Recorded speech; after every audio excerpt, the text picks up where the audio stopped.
ओम शांति। आज का क्लास है 5 नवंबर 1967। रिकॉर्ड चला है धीरज धर मनुआ धीरज धर। रूहानी बच्चों ने गीत सुना कि सुख के दिन आवेंगे और दुख के बादल हट जावेंगे। कैसे हटेंगे? तो बाप बैठ बच्चों को समझाते हैं। कहते हैं बच्चे दुख के बादल हटाने हैं तो अशरीरी बनते जाओ। दुखों के पहाड़ गिरेंगे। अगर देह भान में होंगे, आत्मा अभिमान की शान में नहीं होंगे तो बहुत बहुत परेशान हो जाएंगे। इसलिए कहते हैं बच्चे अशरीरी बनते जाओ, बाप को याद करते रहो। शरीर को भूलने में ही टाइम लग जाता है।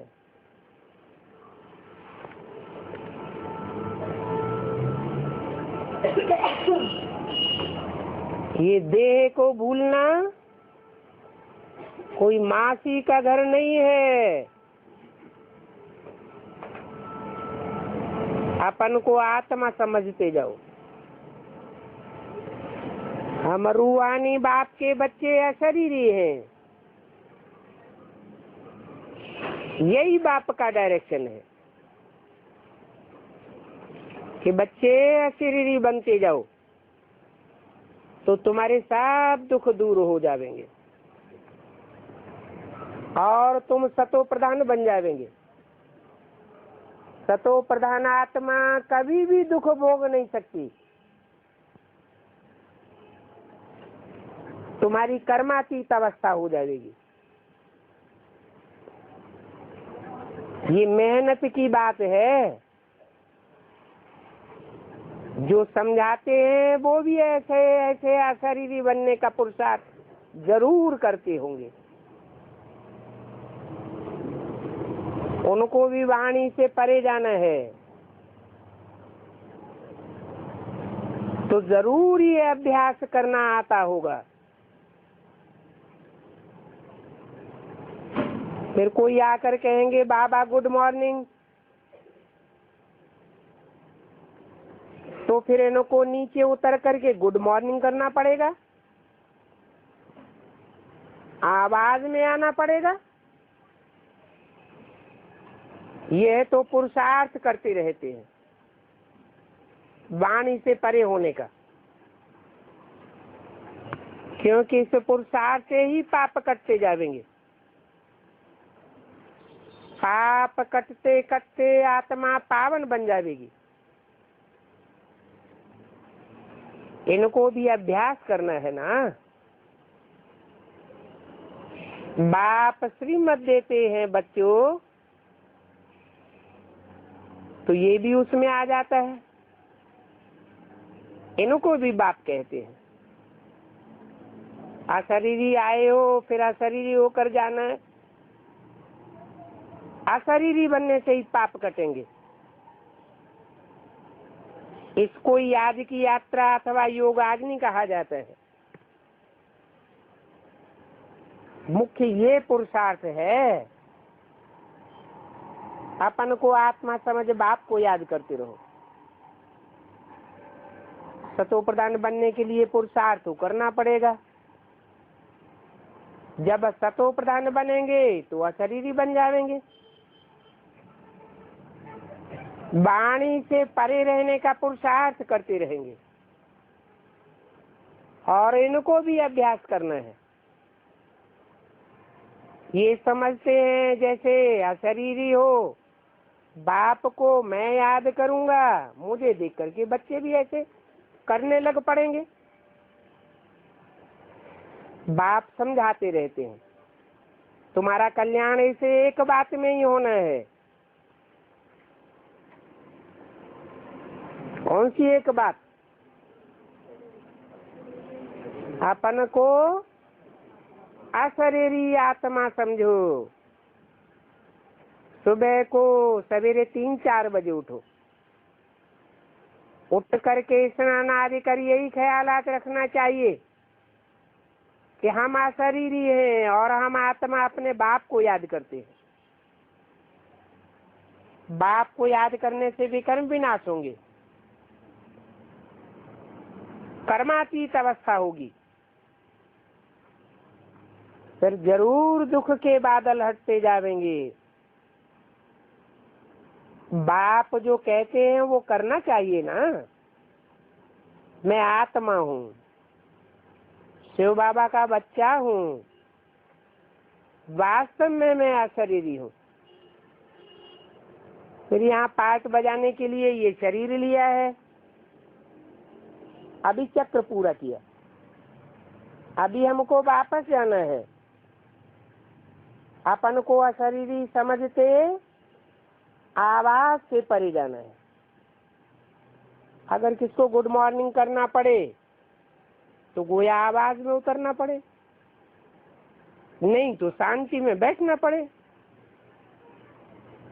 बाबा अपन को आत्मा समझ बाप की याद में बैठे रहते हैं, हम भी अशरीरी हो बाप की याद में बैठ जावे। फिर क्लास में भी टाइम पर आना है, यहाँ भी देहाभिमान छोड़ अपन को आत्मा समझ बैठना है। बाबा समझाते तो बहुत अच्छा है, सिर्फ कहना नहीं है, कथनी को फिर करनी में भी लाना है। बाप कहते हैं बच्चे भूल जाते हैं, तूफान तो बहुत आवेंगे, मन को बाहर के तूफानों से हटाए, अपन को आत्मा समझो। आत्मा समझने से बुद्धि भटकेगी नहीं, याद में ही मेहनत है। तो ये मेहनत करनी है, सिर्फ कहने की बात नहीं है। अगर कोई से दिल लगाई, फीमेल को देख क्रिमिनल आई गई, तो ये कोई अशरीरीपना नहीं है। अशरीरीपने में कब कोई की याद नहीं रहेगी। देह अभिमान में आने से ये आंखें धोखा देती हैं, फिर उनकी याद आती रहेगी। मंजिल बड़ी ऊंची है, ये बाबा समझाते भी हैं और अभ्यास भी करते रहते हैं। शिव बाबा को तो अभ्यास नहीं करना है, इस दादा को करना है। पहले पहले तो अपन को आत्मा समझना है। बाबा ने कहा है तुम अशरीरी हो, शरीर का बांध तोड़ना है। बाबा खुद कहते हैं, बच्चों को भी सिखलावेंगे, ऐसे करो, ऐसे बैठो, थक जाओ तो फिर लेट जाओ। अशरीरी समझ बाप को याद करते रहो, ये पुरुषार्थ करो। तुम ऐसे पुरुषार्थ करते नहीं हो, सिर्फ कथनी है, करनी नहीं है। बाबा समझते हैं कथनी में बहुत आते हैं, कथनी और करनी एक जैसी होनी चाहिए। अभ्यास पड़ जाने से तुम घड़ी घड़ी अशरीरी हो जाएंगे। ये टेव पढ़ने में टाइम लगता है, घड़ी घड़ी में समझो मैं आत्मा हूँ। बाकी बाप की याद में ही विघ्न पड़ते हैं, घड़ी घड़ी याद छूट जाएगी।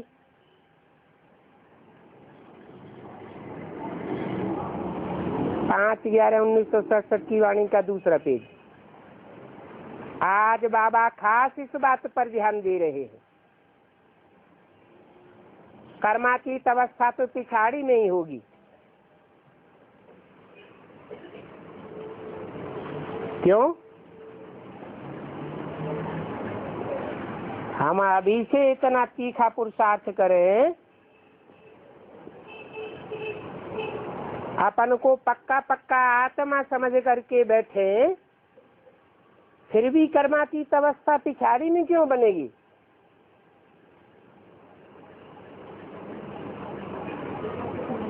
क्योंकि पिछाड़ी में ही 63 जन्मों का हिसाब किताब सबका चुकतू होना है। जिनका बहुत पुरुषार्थ होगा वो पहले पहले कर्मातीत अवस्था को पा सकेंगे। बहुत मेहनत करने से पिछाड़ी में कर्मातीत अवस्था होनी है। तो घड़ी घड़ी ये अभ्यास करते रहो, कर्मातीत अवस्था होगी तो ऊंच पद पाएंगे।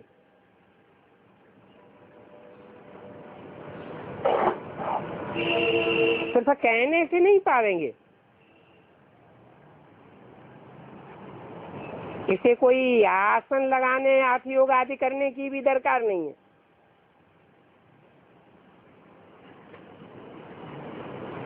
हम आत्मा शरीर ही है, पीछे शरीर में प्रवेश किया है, अभी हमको वापस जाना है। अभी हमको कोई दूसरे के शरीर में प्रवेश नहीं करना है।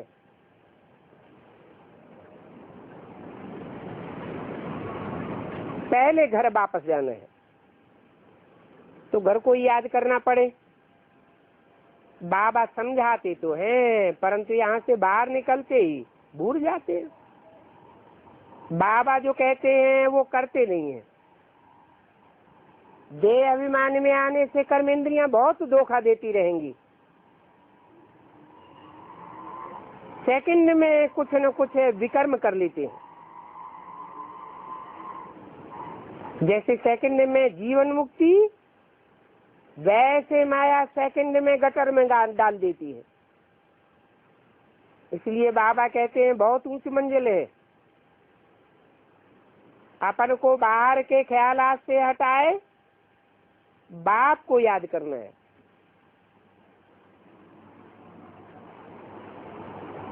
फिर गुड मॉर्निंग करने की आवाज नहीं निकलेगा।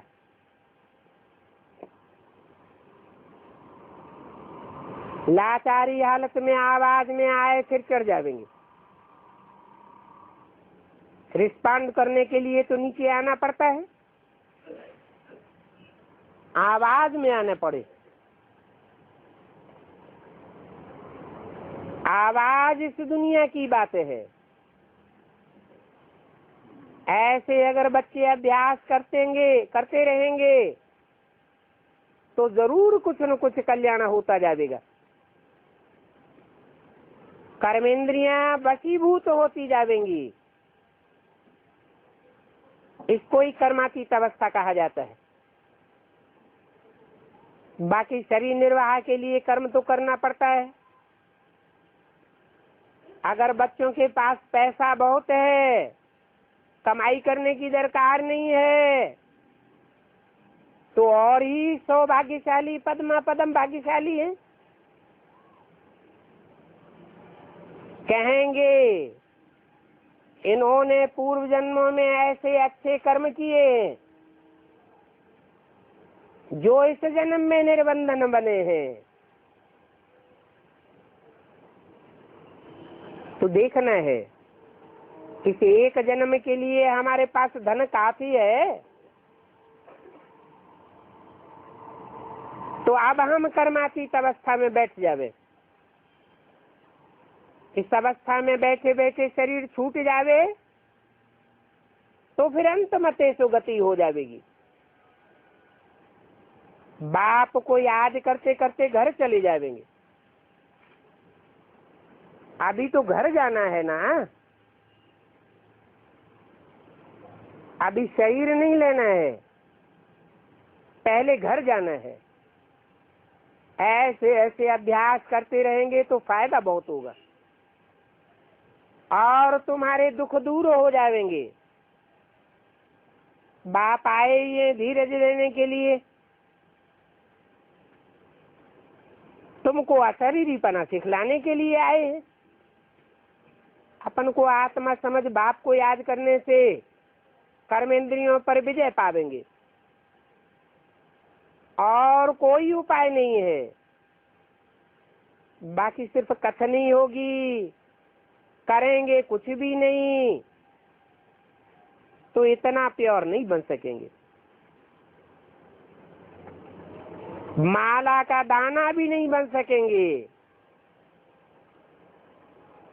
तो पुरुषार्थ करके विजय माला में पिरोना है। बच्चों को दिल में लगता है बाबा तो ठीक कहते हैं, और जो कहते हैं वो करना चाहिए। बाकी कोई से आंख लगाना, बायोस्कोप देखना, ये सब व्यर्थ टाइम गवाना है। बाप कहते हैं अशरीरी बन मुझे याद करो। अगर बाप का फरमान नहीं मानते हैं तो गोया नास्तिक ठहरे।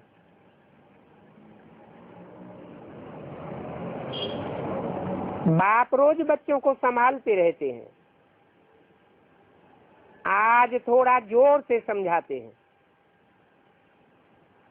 पुरुषार्थ बहुत करना है, ऊंच मंजिल समझ करके डरना नहीं है। पार निर्वाण जाना भी जरूरी है, क्योंकि इस समय सभी की वानप्रस्थ अवस्था है। कर्मातीत अवस्था में आगे पीछे जाना जरूर है। अगर पुरुषार्थ नहीं करेंगे तो पद बहुत कम हो जाएगा। बहुत बच्चे हैं जो जरा भी याद नहीं करते। यथार्थ रीति अपन को आत्मा समझ बाप को याद करना है।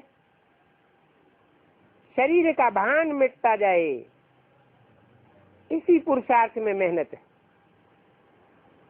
इतना सहज थोड़े ही डबल सिर ताज बनेंगे। कौन सा डबल ताज?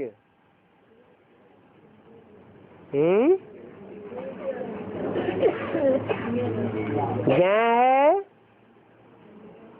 जिम्मेवारी का ताज, और वहां होगा स्थूल ताज। जितनी जितनी यज्ञ की जिम्मेवारी उठावेंगे, माना जितनी जास्ती ईश्वरीय सेवा करेंगे, उतना वहां बड़े ताजधारी राजा बनेंगे।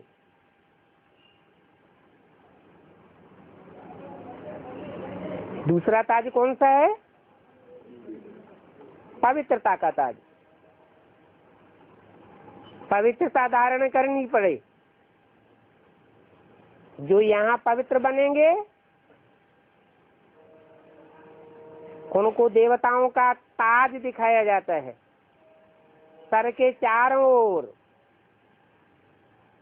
वो पवित्रता दिखाई गई है। नर से नारायण बनने के लिए कर्मातीत अवस्था चाहिए,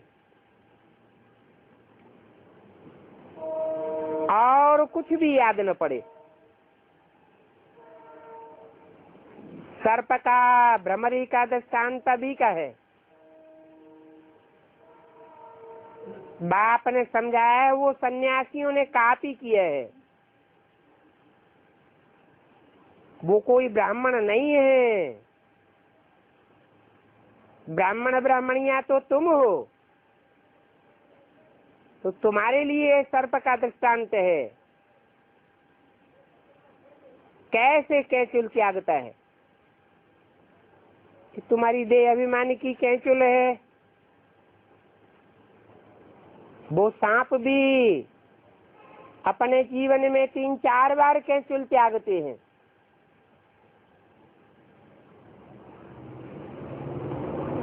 तुम्हारी जो बुद्धि रूपी आत्मा है, वो भी शूटिंग पीरियड में 3-4 आयाम करती है।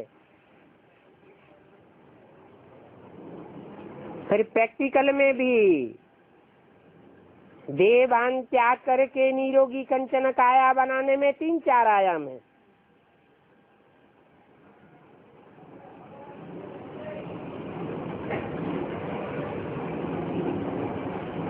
तो सन्यासियों को वास्तव में कॉपी नहीं करना चाहिए।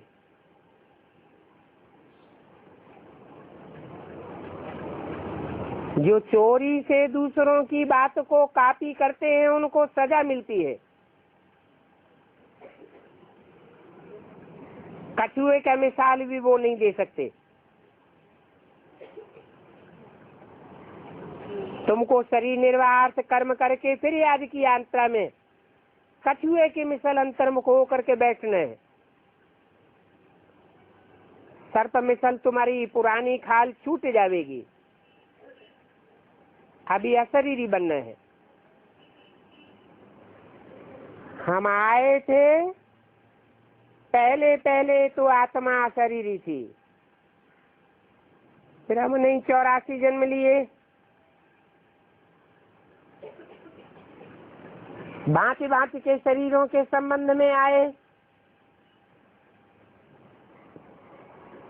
चक्र तो याद आता है ना। अभी हम बाप को भी याद करते हैं, चक्कर को भी याद करते हैं। इसी को कहेंगे ज्ञान और योग। इसमें याद का चार्ट बढ़ाना चाहिए।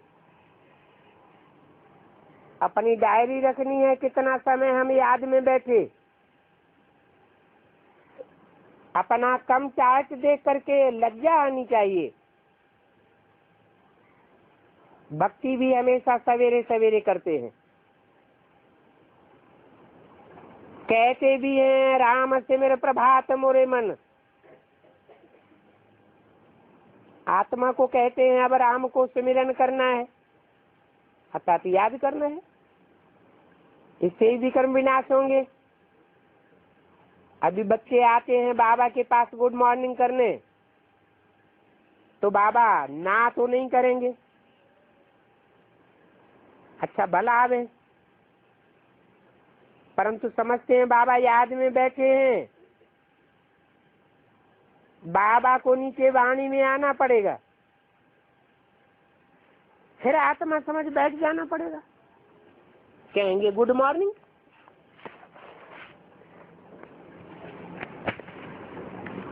और क्या कहेंगे?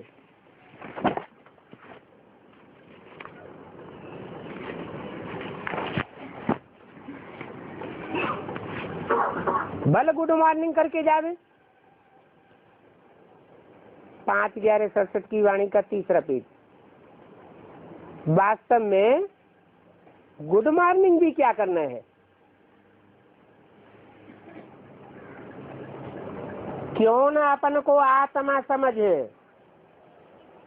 और सामने वाली आत्मा को आत्मा के रूप में देख करके बैठ जावे। बच्चे भी याद में बैठ जावे तो और ही मदद मिलेगी। इससे क्या साबित हुआ?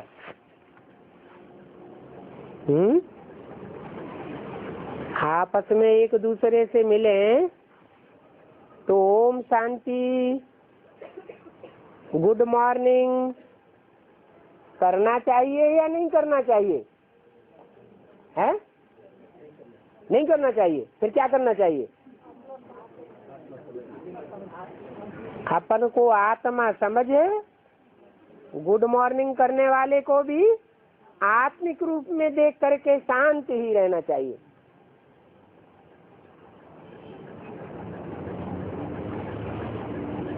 फिर ऐसे नहीं क्लास में नहीं आना है। कोई नाराज हो जाए, बाबा गुड मॉर्निंग का रिस्पॉन्ड भी नहीं देते हैं। नहीं, क्लास में भी आना है। बाप भी बच्चों को श्रीमत देते हैं श्रेष्ठ बनने के लिए। तमो प्रधान से सतो प्रधान बनना है। सतो प्रधान प्योर आत्मा को और तमो प्रधान पतित आत्मा को कहा जाता है।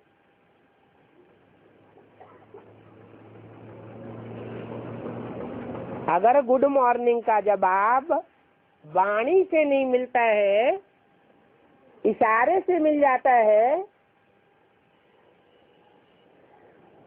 और कोई नाराज हो जाता है कि वाणी से हमको जवाब नहीं दिया, तो तमो प्रधान आत्मा कहेंगे या सतो प्रधान कहेंगे?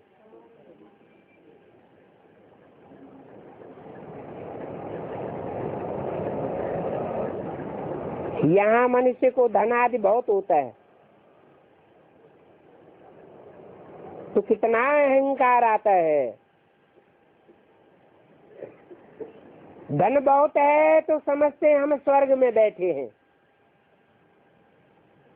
परंतु हैं तो नरकवासी।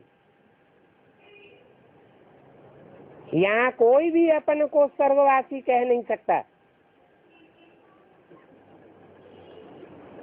इस कलयुगी दुनिया में फिर स्वर्ग कहाँ से आया? मनुष्य समझते हैं कलयुग में अर्जुन 40,000 वर्ष पड़े हैं, बिल्कुल ही अज्ञान अंधियारे में है, कुंभकर्ण की नींद में सोए पड़े हैं। जब भंभोर को आग लगेगी तब जागेंगे, परंतु फिर टू लेट हो जाएंगे। क्यों? उस समय टू लेट क्यों हो जाएंगे? उसी समय वो भी पुरुषार्थ कर लेंगे, लास्ट में आके फास्ट नहीं चले जाएंगे। टू लेट क्यों हो जाएंगे? क्योंकि पढ़ाई तो पढ़ने का मौका ही नहीं मिला। बम्बोर को आग लगेगी तो भगदड़ मच जाएगी। पढ़ाई तो शांति में होती है, अभी पढ़ाई पढ़ने का मौका है, फिर पढ़ाई पढ़ने का मौका नहीं मिलेगा। बाप की पहचान भी नहीं कर सकेंगे, टू लेट हो जाएंगे। ये भी होना है। फिर क्या होगा? देरी से जागेंगे और विनाश को पाए लेंगे।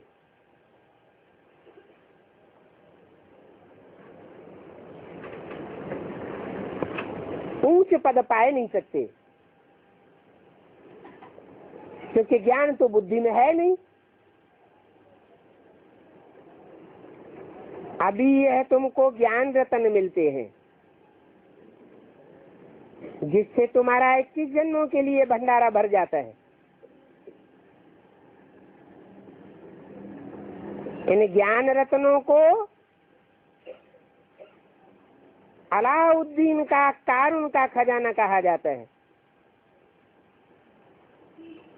तुम जानते हो, अभी हम स्वर्ग की बादशाही ले रहे हैं, परंतु सिर्फ कहने मात्र से तो राजा ही नहीं मिल जाएगी।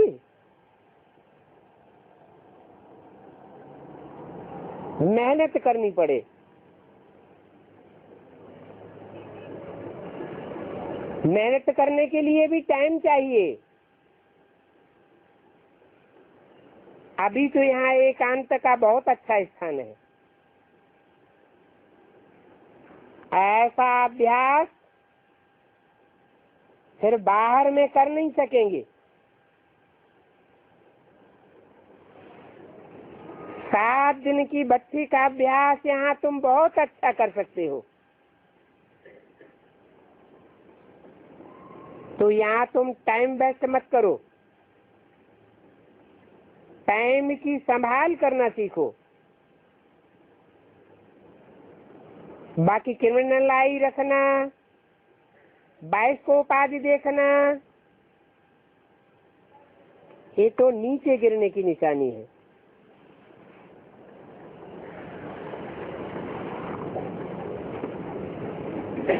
बाइस्कोप देखने वालों की चढ़ती कला तो हो नहीं सकती।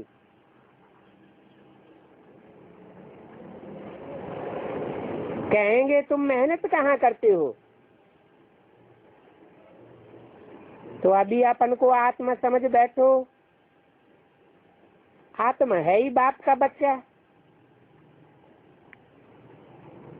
मुख्य बात है अपन को आत्मा समझ अशरीरी हो बैठ जाओ। मैं देह नहीं हूँ, आत्मा हूँ। पहले आत्मा को पक्का निश्चय करो। ऐसा नहीं करेंगे तो आंखें धोखा देती रहेंगी। बहिर्मुखता में आते जाएंगे अंतर्मुखता को पाए नहीं सकेंगे। कहाँ भी रहो ये अंतर्मुखता का अभ्यास कर सकते हो।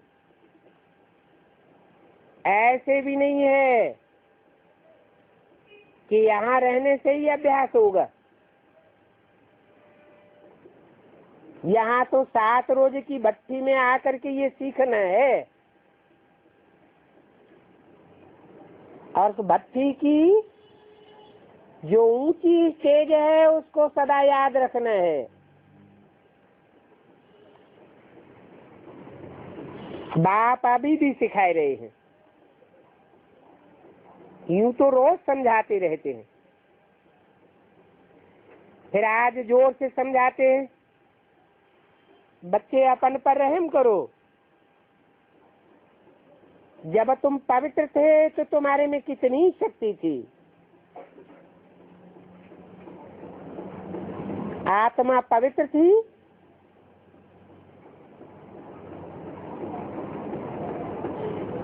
तो कोई के संग के रंग में नहीं आना चाहती थी।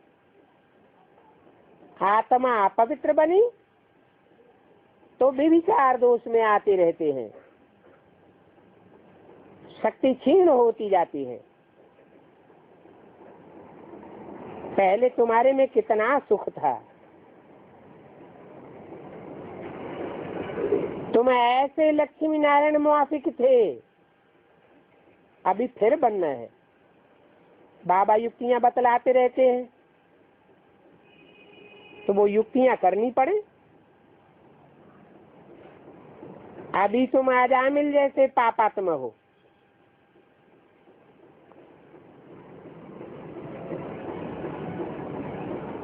सब अजामिल हैं। 84 जन्म लिए हैं तो अजामिल ठहरे। ये बहुत जन्मों के भी अंत का जन्म है। अभी भक्ति पूरी की है, पाप भी पूरे किए हैं।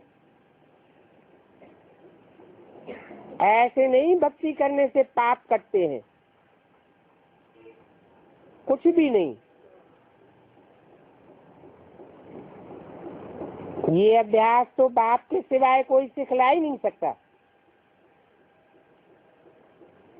भक्ति करते करते नीचे ही उतरते आए हैं। नीचे उतरते तो एकदम पट्ट में आकर के गिरे हैं। जिसने भक्ति की वो अजामिल बन पड़े। अजामिल कोई दूसरा नहीं होता है, तुम सबसे जास्ती अजामिल हो।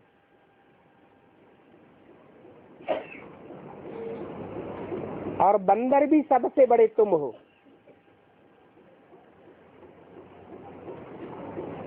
सेना भी देखो तुम्हारे लिए। तो बाप समझाते हैं बच्चे अभी गफलत मत करो, मुफ्त में अपना समय बर्बाद करेंगे तो बाबा वार्निंग देते हैं अभी क्रिमिनल आई नहीं रखनी है। ये आंखें बहुत धोखेबाज हैं। तब तो सूरदास का मिसाल देते हैं, ऐसा कोई ने किया नहीं है, ये तो एक कथा बनाई दी है।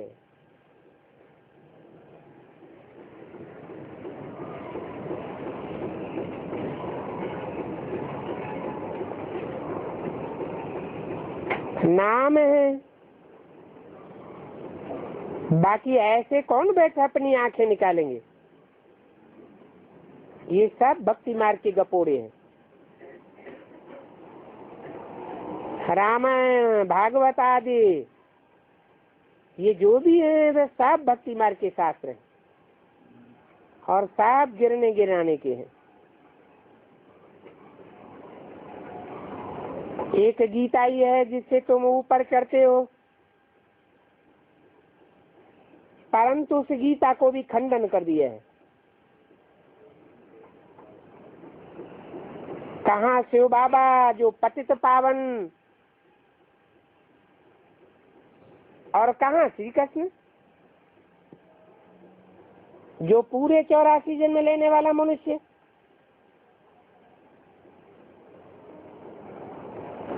कितनी बड़ी भूल है।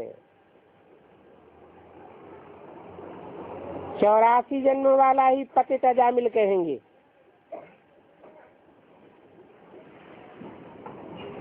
बाबा बच्चों को समझाते रहते हैं, अभी अशरीरी बनो, कर्मातीत हो जाओ तो जन्म मरण के चक्र से छूट जाएंगे।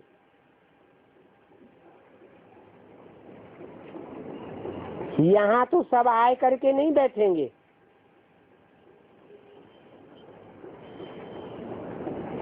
फिर तो बहुत मकान आदि बनाने पड़े।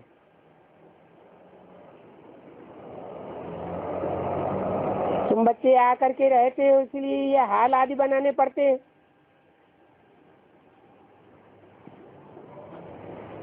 बुद्धि में चलता है ये बनाना है, फिर भी आज की यात्रा में जरूर रहना है। रात का अभ्यास बढ़ाओ। अमृत बेला 2 बजे को कहा जाता है। भक्त लोग भी रात को 2 बजे उठते हैं। अभी तो बाप कहते हैं मामे कम याद करो तो विक्रम विनाश हो जाए। अपन को आत्मा समझो, इतना ऊंच पद पाने के लिए मेहनत करो। पहले पहले ये अभ्यास करो, हम आत्मा शरीर है। अपन को आत्मा निश्चय करेंगे तो बाप आपे ही याद आवेगा। याद की यात्रा से ही बेड़ा पार होना है, तुम उस तरफ चले जाएंगे। पहले निर्वाण धाम में जाए करके फिर यहाँ आए करके राजी करेंगे।